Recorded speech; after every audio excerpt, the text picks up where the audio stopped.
Hello, everyone. Welcome to tea time. Tea Cheers. time. Cheers. Welcome. That's a good one. What do you got there this morning? Today I have my chocolate tea, as I always do. This is the Ujjayi hot chocolate. I think last week I had the turmeric, but I mean, I love these teas. Turmeric with chocolate. Yeah, it was turmeric with chocolate. This is just the Ujjayi hot chocolate. So sweetened with date sugar, so cocoa, date sugar, and then it's got reishi mushroom in it, monk fruit sweetener, and some vanilla and sea salt. So chocolate and salt, good combination for me. And this is just lovely. So this is on my supplement store, online supplement store.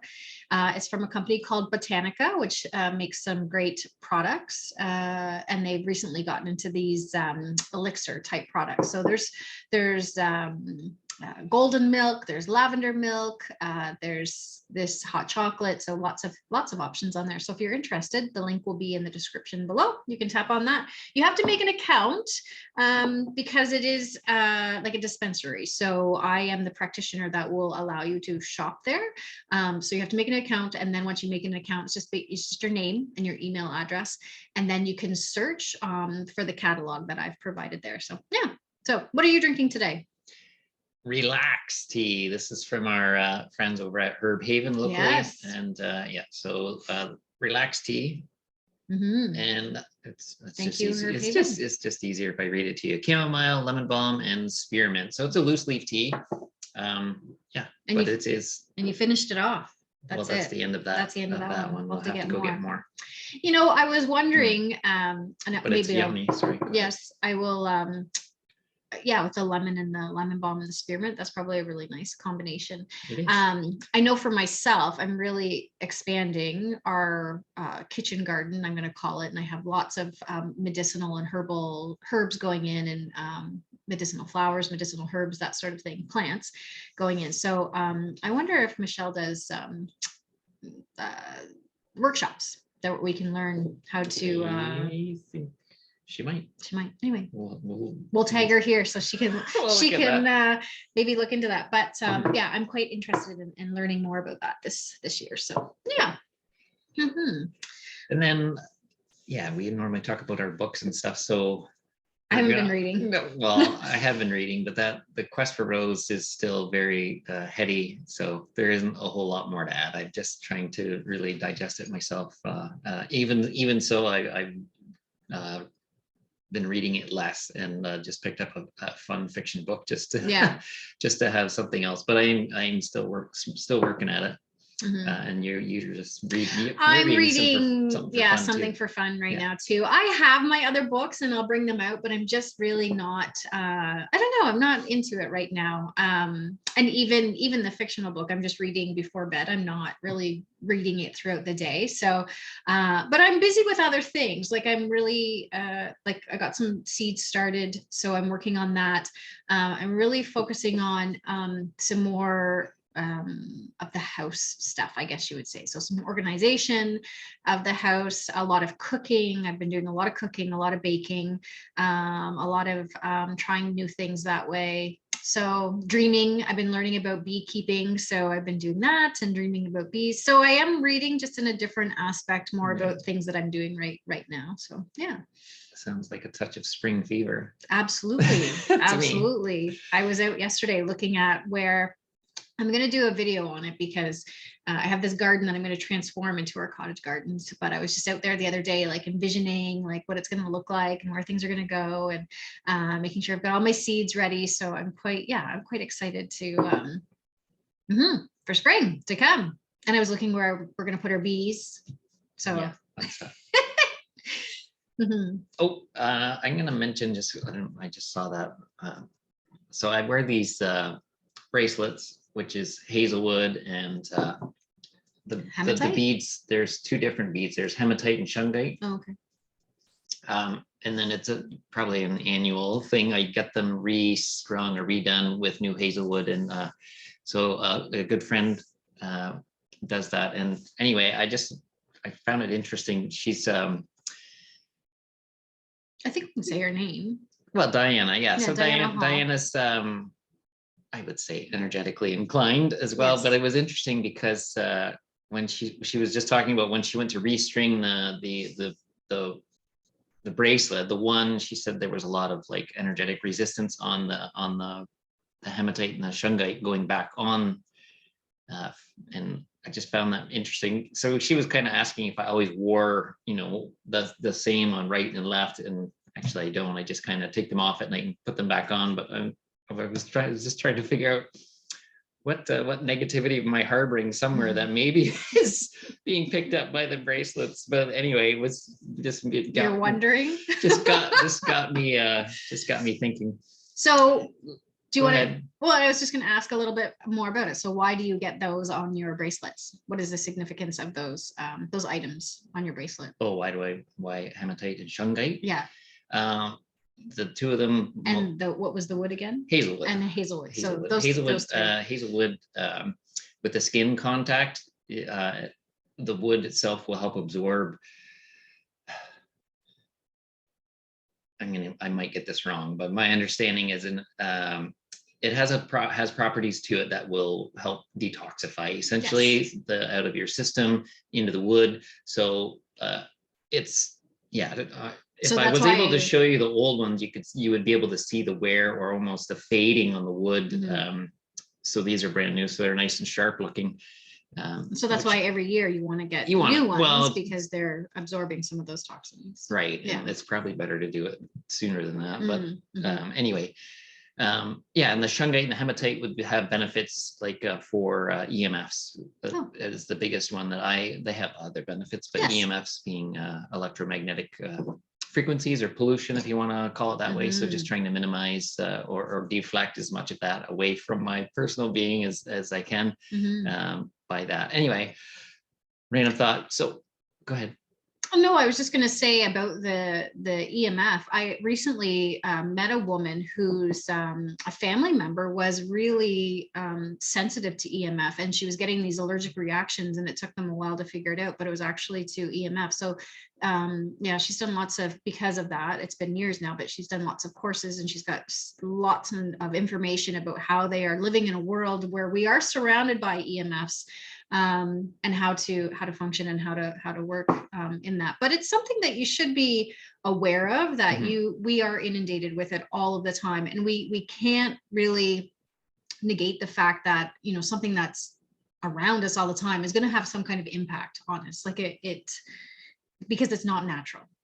Well, so it will. Yeah, I mean, we all have our own natural energy field, if you want to view it that way, and then the field of the cell phone data coming to your device, or the router in your house sending a signal in, is certainly there's going to be some competition there, if you want to just talk about it that way, right? So certainly going to have a disruption on likely on your own energy system, and especially as we see these things begin to grow, as they go from 3G, 4G, and 5G. The higher and more potent and powerful they get, the more disruptive they're going to be. So I mean, that we'll save that for another day. But anyway, there is lots that you can research if you're wanting to. But let's talk. I was going to talk about energy. Well, let me say this one. Energy medicine. No. Yeah, energy medicine. So talking about energy, where was I going with that? I don't know. Well, I was trying to think. We were talking about the energy. Like deflect. I don't know. I totally lost my train of thought. But anyway, I'm going to talk to you about energy medicine for just a quick moment. In that, can we say who that is? Sure. No. Someone's gotten an injury recently, and I've been doing some energy medicine sessions almost daily with this individual. So. Which is highly beneficial, in my opinion, for the individual to see some positive improvements. But on my own end, just being able to practice regularly has been amazing. Just because in my own like reception or sensitivity or sensing of or feeling the movement of energy flow, doing a session after having done many in a row, and it's been a while, right? With winter and stuff, I haven't had many sessions. So anyway, what I'm saying is that's been really good. Oh, that's what it was. So what I really wanted to say is a value of energy medicine in, this has been a tough 2 years, folks, right? there's been a lot going on. There's a lot that we've been inundated with from all aspects. And this is certainly, whether we realize it or not, is weighing heavily on our body, on our mind, on our emotions. So you want to call it trauma or grief. You're grieving. Many things have changed and lots of things are very different. And I feel kitty cat wants to. I'm feeling that there's a lot of that there, and maybe we're unaware that we're even like grieving that so much has changed or so much has been or for some folks lost.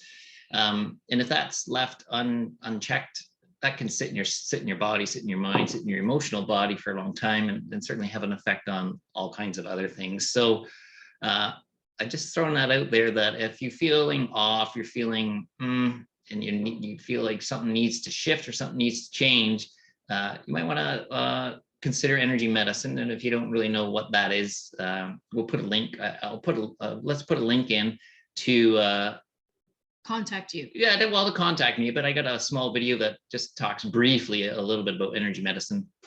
And then there's I've got lots of other content and energy medicine exercises that are specific to certain things that you can get into. So I just feel there's a need for helping people. I know we're holistic health, right? So a lot of us maybe a lot of you are familiar with us doing a lot of fitness, which we're not giving up on. We're still doing that, and we're going to talk about that in a minute.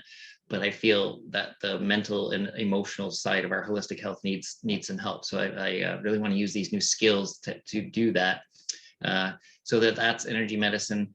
And then I also want to say that the EFT, so EFT is emotional freedom techniques, plural, because there's more than one technique to it, but often there's like a basic recipe, which is tapping on different points on the body to help reset your energetic system. And this kind of jumps back toward that EMF as well, that it can throw off your energy system. But so will a trauma or a grief or a pain or a discomfort or a headache or whatever it is, and that throws your system off. So with tapping, essentially, you're just looking to reset your system, to briefly say it.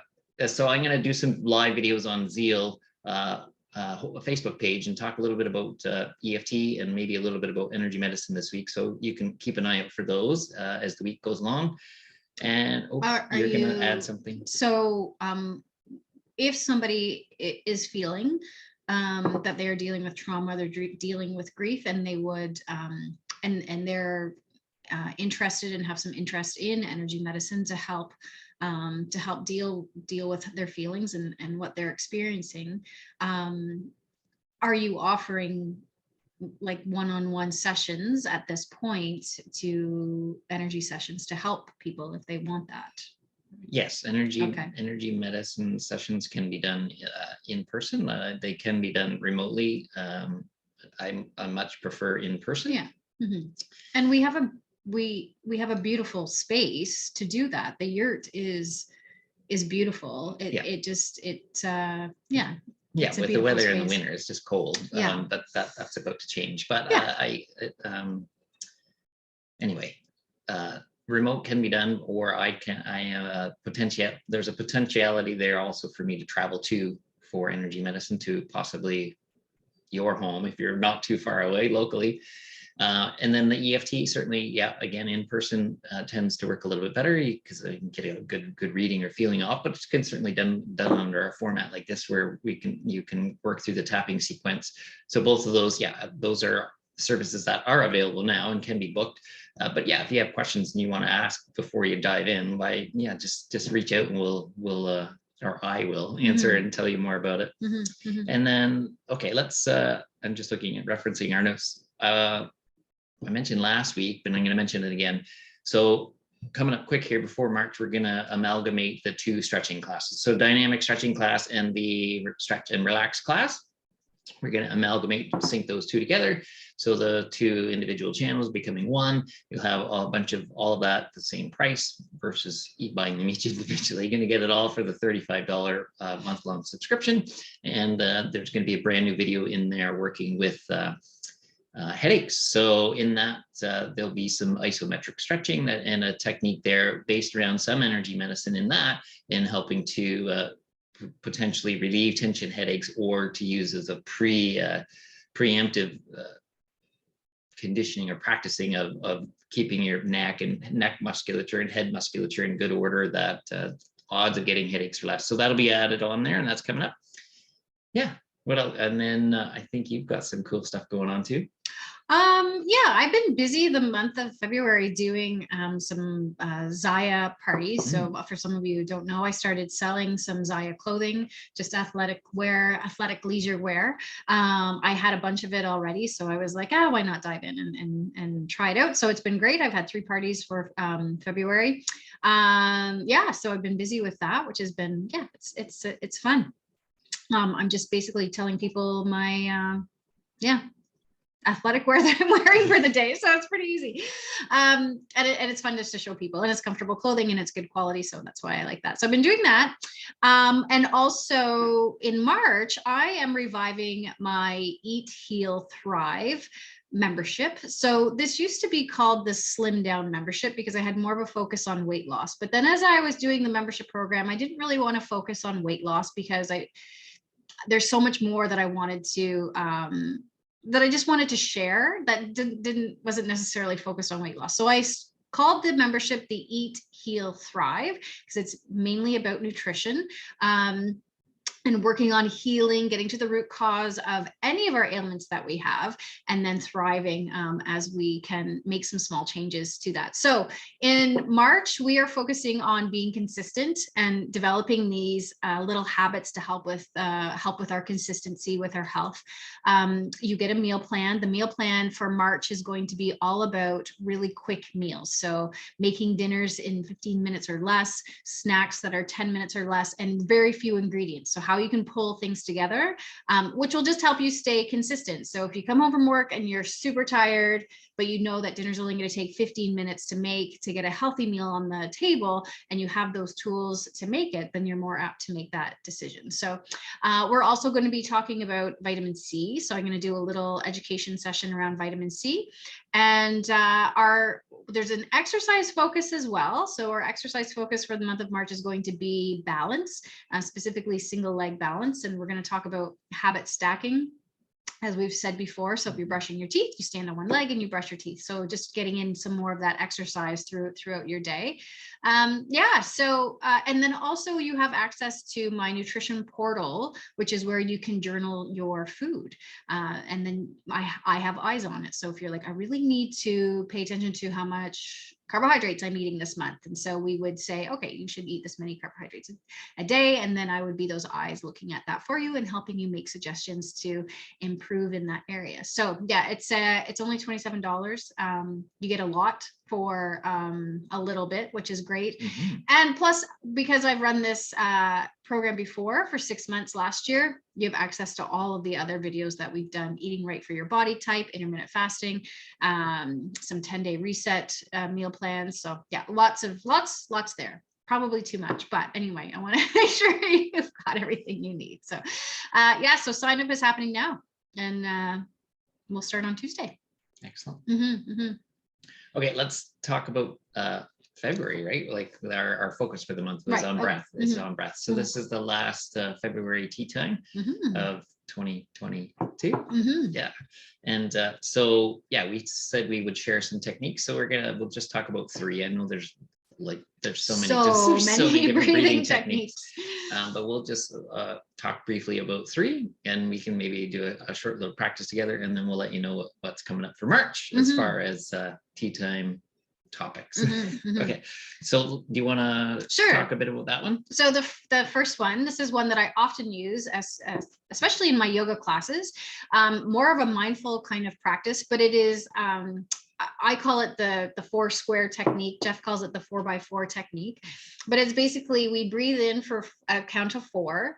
You hold it at the top for a count of 4. You exhale for a count of 4, and then you hold it there for a count of 4. So duration is usually about a minute long. It's not a long time, but again, it's just getting you aware of that breath in, the hold, and then the exhalation and the hold. So that is one technique that I often use specifically in classes. I will sometimes do it as well in my morning meditations. especially if I have a hard time kind of grounding and getting into the meditation, I'll use that practice to just bring me back to that mindfulness movement. Mm-hmm. So when you mentioned duration, you're saying like one round takes about a minute, or you're saying No, I'm saying like I would breathe that way for about a minute in class. in the class? Yeah. And everybody's gonna. I would say everyone's different, right? Right. Like if you got a bigger lung capacity and control of your lung capacity, you could have like really long, slow. Well, I guess if you're going with a 4 as a 4 count as a 4 count. Yeah, So that's what I was whatever about 4 to say count you doesn't want. count. Yeah. Doesn't Mhm. matter. But Mhm. but if you have a different lung capacity, you might breathe more deeply in within that 4 count or fill your lungs more fully. And this is the difference between you and I, because if I'm in your class and you're Mhm. doing the 4 count, because you have such a big lung capacity, you usually do a really slow 4 count. And so when I'm at the end of breathing in at my 4 count, that's like the most I can hold, because it's been it's been slow. It's fantastic. It's great. Where mine is just, it's a little bit faster because that's what my lung capacity kind of holds. But yeah, so that's a good point. It should be individual to you, right? So just do what feels best for you and your lungs in that moment. But yeah, that's cool. And then the other one that's often through yoga is Ujjayi breath. If I say it that way, some might recognize it as ocean breath. In energy medicine circles, they often refer to it as the Darth Vader breath as well. Right. Yeah. So it's got different names. So essentially, there again, you're just breathing in and out, in through the nose, out could be out the mouth. But it's generating this audible sound within. It's typically taught toward the back of your mouth or back of your throat. And then what the benefit there is that vibratory sensation you're generating or creating is be calming to your nervous system, right? Like your vagus nerve out of the brain comes down through each side of the neck. So when you're getting that nice vibratory effect in the back of the mouth or throat, you're sending that soothing vibration then in a calming way to the vagus nerve, which is then passing along that information through the system as that messaging is traveled through. So you have that benefit. So yeah, it's energetically, I guess you were referring to the vibration. So if you want to know what it sounds like, just plug your ears. If you just push your those little flaps of your ears, push them in and you breathe, internally you're going to hear the sound. So you want to be able to create that as without doing that, right? Like so that's what it would sound like. But yeah, you just basically hold your mouth slightly open and then breathe in through the nose, and think of the breath going in deep and in the back of your throat. I don't know if I get close enough to the microphone. Take the microphone and bring it up towards your throat, and then see if we can. I don't know how this will come across, but we'll try it for your benefit. So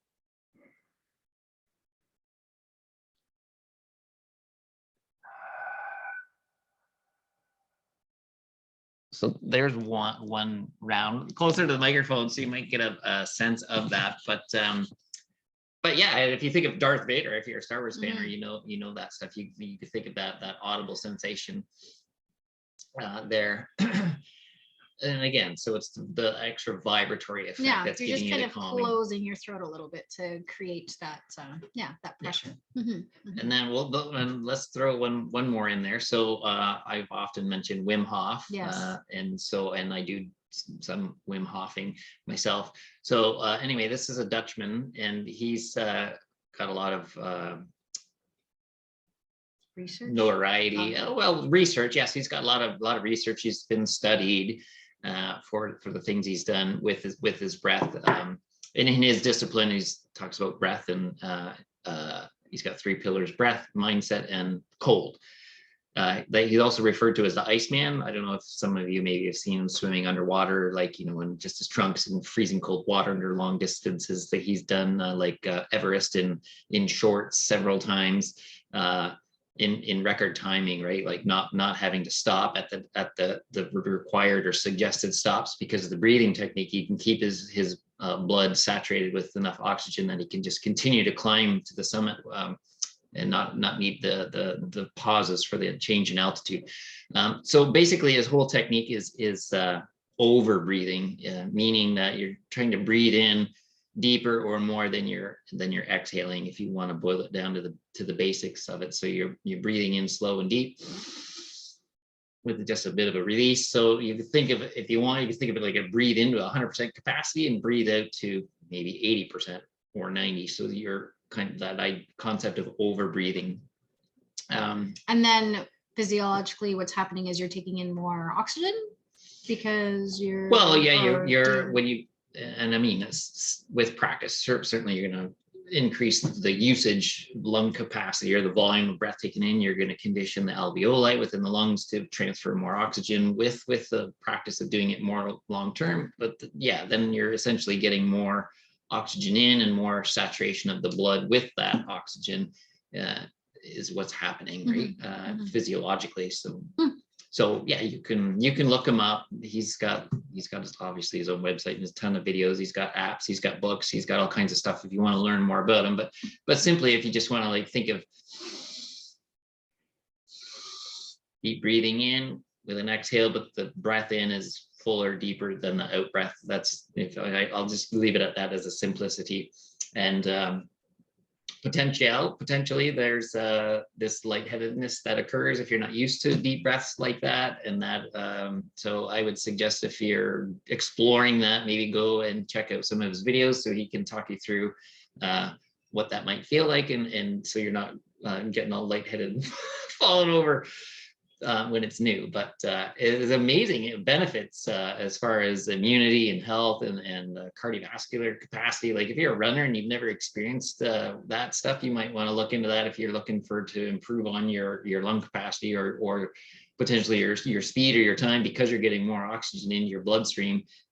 You could check him out, Wim Hof. So is it something that you really have to like focus on, or is that a practice you could do while you were driving? Oh, probably not, if you might get lightheaded, right? I would suggest not initially. Okay. But if you're a seasoned Wim Hofer, then certainly you would know your limits and know what you're capable of and where. But yeah, as you practice and grow that practice, certainly you could apply that elsewhere. And yeah, for yourself, because I know you practice this. Are you still practicing it regularly? Do you still do it every morning? Okay.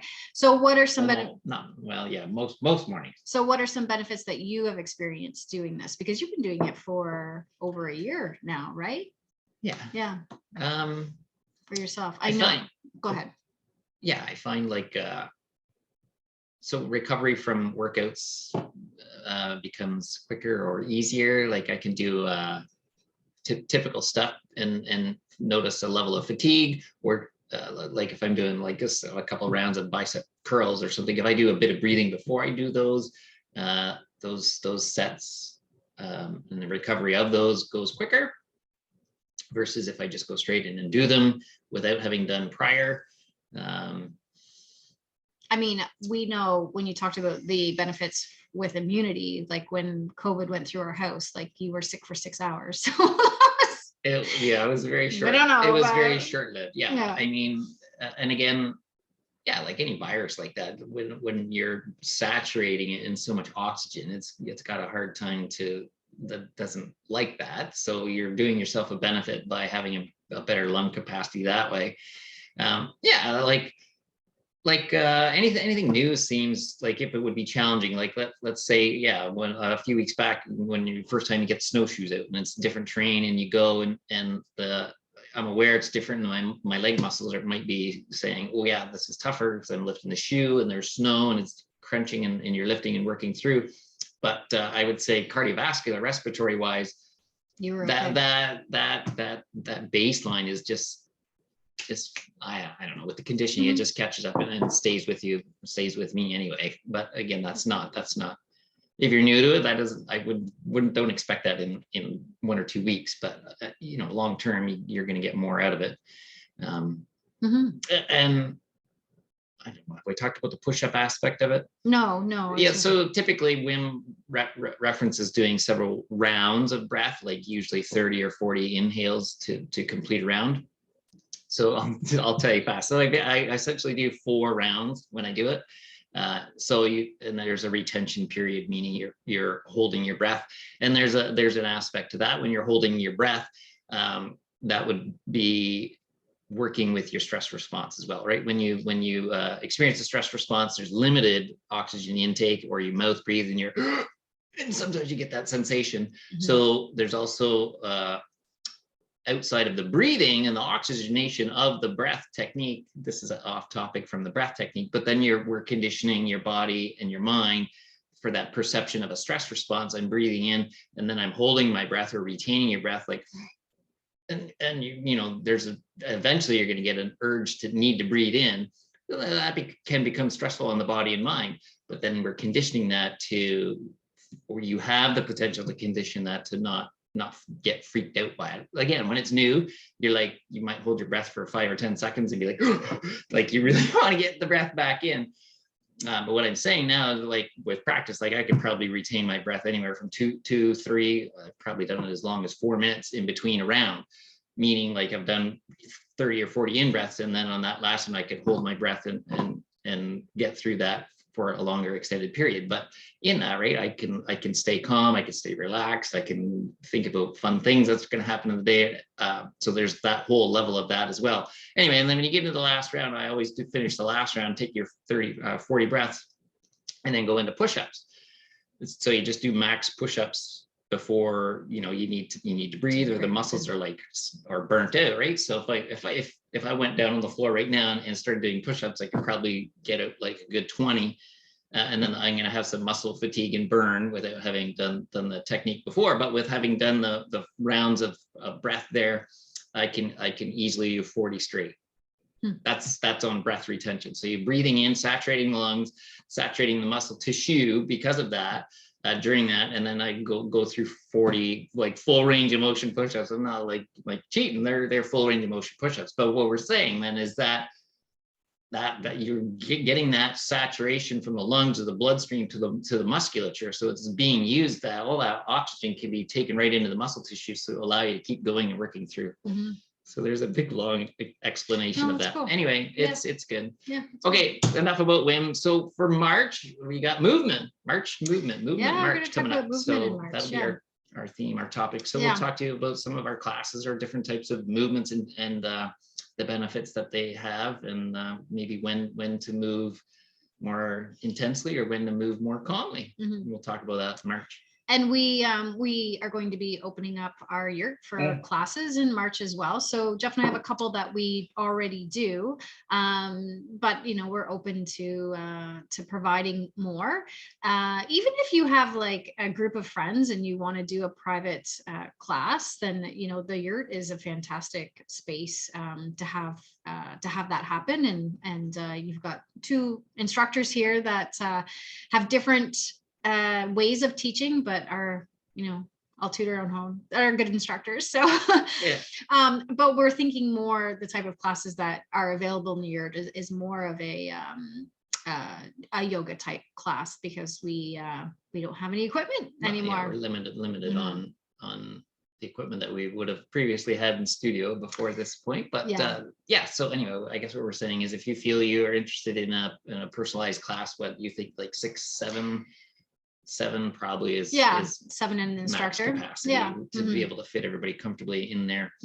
Anyway, if you're interested in such thing, you can send a message and we can start a dialogue and see if anything comes up. But and anyway, specific theme, you know, focusing on core or focusing on leg strength, definitely can make all of that happen. So we're open to that. Right. And I guess that's it. Yeah, that's it. Right. We got all our check marks are off on our list. Thank you for joining. Thanks for listening. Today. Thanks for joining. Cheers. We'll see you again next week. Take care. Bye.